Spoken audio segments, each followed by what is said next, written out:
Muy buenos días. Este lunes que inicia la Semana Santa y las vacaciones para el sector educativo, los cientos de miles de maestros y alumnos. Y el mensaje que hoy quiero mandar, aparte del saludo, es hablar de un tema que generalmente yo no estoy manejando, porque lo estoy haciendo en los temas de tipo histórico, de tipo cultural, de tipo literario. La vez pasada hablamos sobre Octavio Paz y otros literatos afamados, principalmente mexicanos, y hablamos de los hechos históricos, que este es el centenario de la revolución, de los triunfos de la División del Norte. Estamos en el inter de la toma de Zacatecas, al mando de Francisco Villa de la División del Norte, y la toma de Zacatecas, que se da en junio de este año. Hoy quiero tocar un tema que pues será coincidencia, pero me mueve a mí a la reflexión y me hace sentir pues que no ando muy errado cuando quiero tocar el tema de la banca, del sector bancario, del sector financiero, que a veces como que no lo vemos como sociedad, muchos de los que padecemos, porque al final de cuentas este es un sector que afecta, beneficia o perjudica de una u otra manera a todo el entorno social de la nación, esto es, a todos sus habitantes,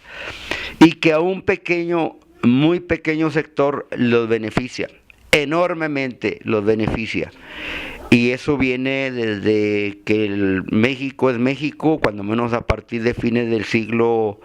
XIX, cuando se inician las primeras instituciones crediticias, y que ya en este siglo XX la banca de alguna manera se va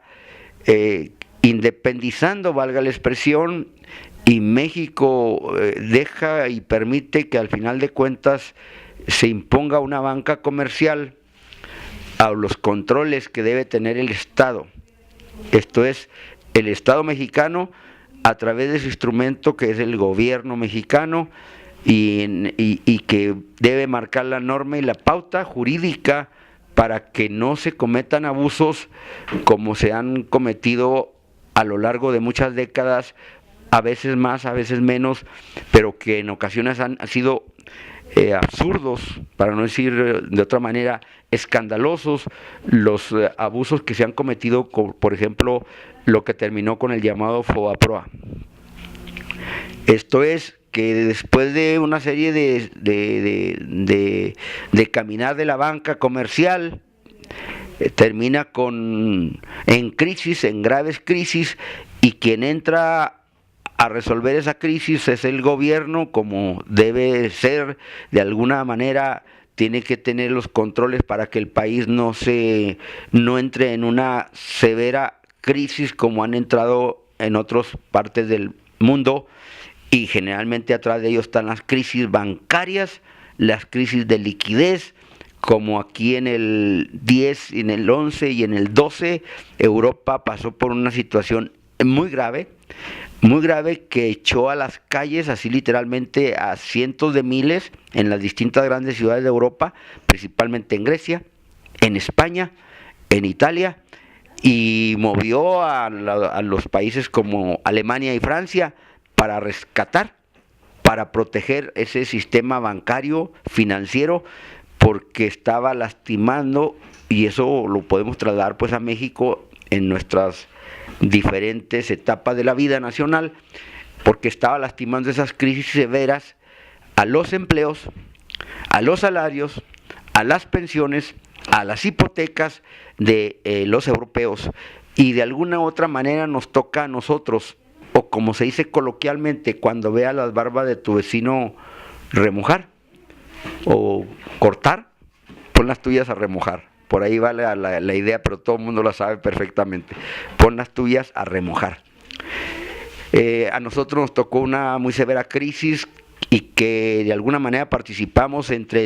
el inter del régimen de Zedillo a fines de 1990 y a principios del 2000, entre Zedillo y Fox, se dio esa crisis del FOBAPROA, pero principalmente le corresponde pues al régimen priista de Ernesto Zedillo, que firmaron los del Congreso, que es una instancia que por norma y por ley, constitucionalmente hablando, debe ser totalmente independiente del Poder Ejecutivo, que en entonces estaba en manos del señor Ernesto Zedillo Ponce de León. Y la otra instancia es el Poder Judicial, la Suprema Corte de la Nación, que son los tres poderes que deben de darnos rumbo, mantener las instancias legales para que esto camine, no solo en la esfera bancaria o financiera, sino también en la esfera educativa, de salud, de trabajo, en todos los niveles y estratos en que está diseñado un entramado constitucional para que el país vaya creciendo, se vaya desarrollando y tenga realmente cada vez más bienestar para su pueblo, para su nación, como debe ser en este caso para los mexicanos, que hoy nos ocupan esta mañana el comentario que a través de este canal de Noticias al Día. La banca mexicana de alguna manera se fortalece mucho y se convierte en un poder fáctico. Y me hago explicar, un poder fáctico para aquellos que en un momento dado empiezan a entrar a los noticieros, empiezan a interesarse por las noticias de los periódicos nacionales como Reforma o La Jornada, y empiezan a escuchar noticieros de tipo económico o a leer también al periódico El Financiero. Los poderes fácticos son aquellos que tienen un poder de hecho, por eso se llaman fácticos, pero no tienen no deberían de tener el poder porque no es un poder legal, pero ellos se dan ese poder fáctico como si fuera un poder legal que les otorgue la Constitución, cuando no es así. Y la banca se convierte en un poder fáctico, como las televisoras, para explicarme mejor, como las televisoras, Televisa en primer lugar y TV Azteca en segundo lugar, se convierten en poderes fácticos y que se van imponiendo a veces sobre el Estado mexicano para imponer sus privilegios y sus condiciones que los enriquezca una vez más, cada vez más, y convertirlos en sujetos de las listas de privilegiados de Forbes, de los más ricos del mundo, que son aquellos sujetos que tienen de 1.500, ahorita a estas alturas, de 1.500 millones de dólares para arriba. 1.500 millones de dólares para arriba. Estamos hablando pues de docenas de millones de pesos mexicanos para entrar a esas susodichas listas. La banca, de alguna manera, se junta el capital industrial que se fue generando y se fue formando a partir del régimen alemanista, 1946-52, a partir del régimen alemanista de la llamada era de la industrialización de México, se junta ese capital industrial con el capital bancario y se manejan en ese tenor y van caminando también en el trecho del llamado milagro mexicano, esa etapa de estabilidad y de crecimiento de capital de los capitalistas mexicanos, de la burguesía mexicana, y que en ese caminar tanto el capital bancario como el capital industrial originan o forman el capital financiero. Ese capital financiero, para explicarme, es aquel que maneja y se maneja en la llamada bolsa mexicana, pero que manejan, como diríamos, dinero virtual para enriquecerse los tiburones a costa de aquellos mexicanos que creen y que buscan la manera de proteger sus ahorros o proteger la pensión que les dieron, la liquidación que les dieron en su trabajo, los 30, 40, 50 mil o 100 mil pesos o menos, y ellos algunos se van a la bolsa de valores con el capital financiero para buscar incrementar en ese crecimiento de la bolsa en un periodo X, incrementar su dinero por los altos intereses o muy altos intereses que les van ofreciendo. Aquí estoy metido en algo relacionado pues con la banca. de terminar la idea, es que meten su dinero y la gente se lo cree, mucha gente se lo cree y mete su dinero a la bolsa de valores porque están los intereses muy altos, como en algunas ocasiones los intereses de la banca se dispararon también al 70, al 80 o al 100% en la era, por ejemplo, de López Portillo. Y mete la gente en esa emoción, en ese engaño de alguna manera, en esa burbuja, meten su dinero de liquidaciones, de ahorritos que ellos consiguieron, y estoy hablando pues de cientos de miles de mexicanos que modestamente tienen esos pequeños recursos de 20, 30, 50, 100 mil y los meten a la bolsa, como en un momento dado lo meten a la banca. Porque cuando tienen intereses de 80 o de 90 o de 100, hasta de más de 100% al año de intereses, pues se van con esa finta y muchas gentes tronaron, muchas gentes perdieron su patrimonio, muchas gentes quedaron en la indefensión. De tal manera que perdieron sus ranchos, perdieron sus casas, perdieron sus autos. Y estoy hablando en esas etapas difíciles y críticas de los regímenes priistas que se dieron en la era al final de José López Portillo. Su gobierno es del 76-82, después de Luis Echeverría, en esa etapa en la que entran las devaluaciones cíclicas que se dan con Echeverría, luego se dan con López Portillo, luego se dan con Miguel de la Madrid, y la última, Salinas la fue librando y la última se la aventó a Zedillo. Bien, esa gente que depositaba su dinero, 100 mil pesos, vamos a poner una cifra, 100 mil pesos o 50 mil de liquidación después de que trabajó 30 años en X empresa, que le dieron su liquidación, mete sus 100 mil o sus 50 mil. Y en aquellos momentos, en aquellas épocas de los 70, de los 80, pues le iban a regresar, como las tasas estaban, los intereses estaban muy elevados, él metía 100 mil y al año le iban a regresar otros 100 mil, iba a recoger 200 mil pesos. Pues sí, pero todas esas cosas no funcionan así, no es como pensemos que va a caernos dinero del cielo, o que de los árboles nos van a caer billetes, no es así. De alguna manera hay una falla por ahí, de alguna manera hay un engaño por ahí, y luego cuando truena, cuando se hace crisis ese proceso, quien sale perdiendo son esos pequeños ahorradores, esa gente trabajadora que termina por perder sus ahorros, porque los ganones son los llamados tiburones, los que saben cómo está toda la historia y se quedan con las ganancias de la gente. Bien, esta banca, pues ya a estas alturas ya no tiene ni siquiera decir, tenemos el recurso que es nacional. No, Bancomer ya no es el Bancomer que fue de Espinosa Iglesias, es el Bancomer de los españoles, que es Banco Bilbao Vizcaya Argentaria. Lo conocemos con Bancomer pues para irnos con la finta de que tenemos un banco que viene desde hace décadas y décadas.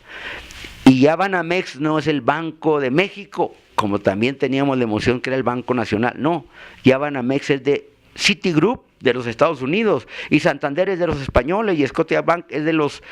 canadienses, y HSBC, yo me preguntaba qué es HSBC, pues es de los ingleses, es un conglomerado de bancos muy afamados, muy poderosos de Hong Kong. Y cuando Hong Kong pasa de los ingleses, pasa a China, pues los bancos ahí siguen siendo de los que eran dueños de los bancos, los ingleses. Y quiere decir, HSBC quiere decir Hong Kong Shanghai Bank Corporation. Eso es, yo me preguntaba por qué tantas siglas, y así, eso significa, es un banco de los ingleses que estaba sentado en Hong Kong, que hoy es territorio de China. Bien, ¿por qué nos afecta a esta banca? Porque cíclicamente se han dado los hechos que nos han afectado como nación. Nos ubicamos, me voy a explicar, en el periodo de López Portillo, al final, en sus últimos meses de gobierno, ya en sus últimas semanas, dice, nos saquearon, no nos volverán a saquear. Y José López Portillo nacionaliza la banca, nacionaliza la banca. Yo recuerdo perfectamente a los soldados resguardando las instituciones bancarias de la universidad, de Comermex, de los bancos de aquella época, Confía, Serfín, Comermex que era de los Ballina, Serfín que era del Grupo Monterrey, y ahí están los soldados para proteger los activos, para proteger el dinero, para no permitir que entraran los dueños privados y se llevaran lo que tuvieran ahí en resguardo, ¿no? En las cajas fuertes de los bancos. ¿Qué pasó? Pues que al final de cuentas llegan los gobiernos neoliberales y privatizan la banca. Y al privatizarla, pues se le entregan al mismo grupo privilegiado de siempre, a los particulares, a los grandes capitales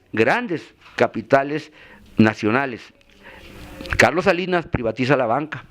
Y aquellos diputados que en un momento votaron y aplaudieron, hay una cifra de 27 diputados que en el periodo de López Portillo aplaudieron y lo consideraron como un adalid del patriótico, lo compararon hasta con Lázaro Cárdenas. Luego esos 27 se colocan de nuevo, porque así es la clase política, repiten en el sexenio de Salinas de Gortari ese grupo de diputados que brinca de diputado a senador y luego de senador a diputado, y así se la van llevando, y le aplauden también así a rabiar a Carlos Salinas de Gortari, como que lo que está haciendo al privatizar la banca es lo máximo, la modernidad de México, etcétera, etcétera. Ya nosotros sabemos la historia del neoliberalismo, y camina esto y llega el FOBAPROA y Zedillo. Nada más porque los diputados, otra vez la clase que debía de defender a la nación, los diputados firman los vales, los documentos, y hacen legales esos documentos y salvan a los banqueros y nos endilgan a nosotros el problema del FOBAPROA. ¿A través de qué figura puede decirse que nos han hecho lo que nos han hecho? Ahí les va la figura que yo pienso que así es: privatizar ganancias y socializar pérdidas. Privatizar ganancias, esto es hacer ganancias con las carreteras, con los ferrocarriles, con los bancos, con Altos Hornos, con puertos, etcétera, y también con las líneas aéreas. Y en los bancos no se escapan. Y luego, cuando tienen crisis, cuando tienen problemas, pues entra el gobierno, lo rescata y socializa las pérdidas, las reparte a todos los mexicanos. Por eso nos afecta a todos los mexicanos nuestros servicios de calles, de educación, de salud, de que están limitados los servicios del ISSSTE, están limitados los servicios del Seguro Social, faltan medicinas, faltan más médicos, más enfermeras, porque estamos pagándole millonadas y millonadas día con día a la banca comercial. De ese es el tamaño. Los municipios, los estados están endrogados, y los ganones no somos nosotros, son los banqueros que cobran, ni siquiera cobran los capitales que prestaron, están cobrando nada más intereses. Eso es lo triste, nada más están cobrando intereses, y por lo tanto lo más triste es que ya ni siquiera son de mexicanos, sino las grandes utilidades de muchos de ellos se van a España, a Estados Unidos, a Inglaterra, y los que siguen siendo muy grandes banqueros son los europeos, los estadounidenses, los japoneses. Esa banca, por ejemplo, los japoneses y los estadounidenses son bancos tan superiores a los que tenemos nosotros, y nosotros estamos endrogados con ellos a través del Fondo Monetario Internacional, a través del Banco Mundial. Y México, ¿cuándo va a salir de esto? Ahí es la tarea que yo les dejo al público. ¿Cuándo vamos a salir de eso? Tenemos que informarnos para poder de alguna manera entender cómo estamos. Por lo pronto, yo no uso tarjeta de crédito. No voy a decirles, este es mi dinero y usted díganme cómo lo gasto, y cuando me gaste un poco más les voy a pagar a ustedes regalías. De ninguna manera. Tenemos que cuidar pues nuestras finanzas, y la invitación es pues que los gobiernos también pues no se endroguen tanto, porque los únicos ganones al final de cuentas son la banca comercial, y la sociedad es la que paga a través de servicios y de prestaciones limitadas. Por eso tenemos los salarios que tenemos, por eso las instituciones están caminando con dificultad, porque los únicos ganones son la banca comercial y las grandes financieras, y la banca de desarrollo como Nacional Financiera, como el Banco de Comercio, pues están muy limitados para apoyar al sector productivo de México. Muchas gracias y muy buena semana, y que disfruten vacaciones alumnos y maestros y todo el mundo que trabaja, pues a seguir trabajando y seguir adelante. Muy buen día